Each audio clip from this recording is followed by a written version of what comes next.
这卢度母既然发了这样的愿，但也是又要得到这个能力嘛，对不对？所以呢，他就是有95个大阿僧祇见的当中呢，他就又继续参修继续参修。那么参修过去的参修是什么呢？为能够度化一切众生要得到能度化一切众生的功德感这样的成就，因此而参修嘛，对不对？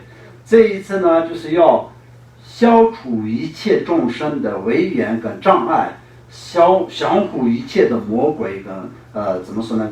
魔跟鬼的那些障碍。所以呢，他就是这一次的禅定是为降服一切魔而得到这个能降服的这个能力，以成就以这样的一个禅定。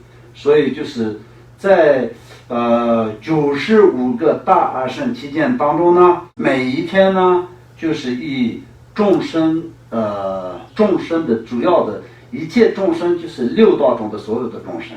那么在一切众生里面，主要的就是众生的主要的这个对境里要度化的对境是什么？那么人天的众生。那么除了人天的众生以外呢，就是地狱中的恶鬼中的就比较没有办法直接能够可以再度化的，因为在一个地狱中的众生，在地狱的这个时间当中呢，就很少能可以直接得到度化的，以这些的因素吧。所以就是人天的众生来说到，就那么比较有福报，而且是众生当中来说到也是主要的。这里面讲的就是主要的，就是可能是并不是说是他的地位那些，从这样来认为也可以，在六道当中呢，就是人天的众生才是最有福报，也可以说是他是最大，也可以这么讲。但是最主要是一个菩萨而言，他直接度化的就是有这种因缘，能够可以直接能度化的怎么说呢？缘故上来说的话，就是作为主要的就是人天两个众生那么在每天也是有无量无数的众生，让他能够可以在获得怎么说呢？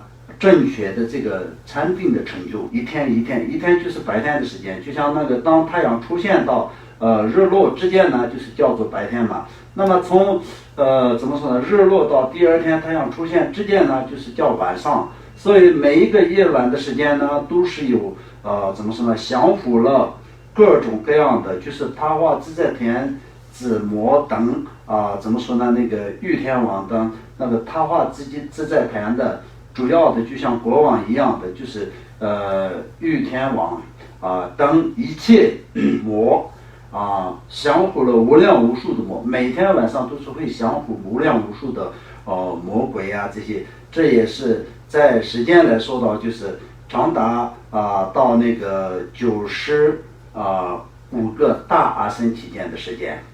那么降服是什么意思呢？降服就是这个就是一种用词，那么相当就是消灭他人的意思，就用时间的那个用时间的语言来说的话。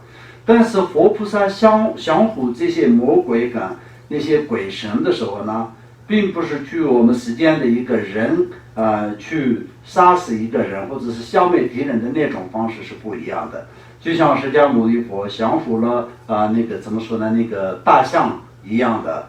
然后大象本身呢，就是已经是怎么说呢？已经疯掉的大象，然后那个心已经不没有办法控制的那种。人也一样，如果人喝醉了或者是人疯了，那就没有办法控制嘛。就像那个大象一样，那种呢就是在一般来说呢就没有办法人类去直接那个对付的。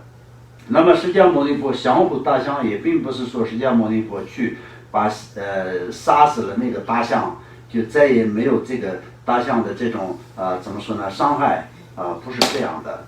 降服的是什么呢？众生的心以加持感悲心然后降服了众生的这个本身怎么说呢？那个不温柔的那个心，把它调成温柔。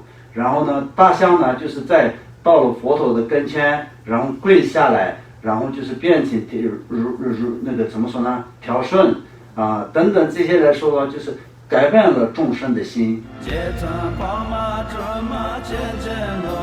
移动的那个你要的所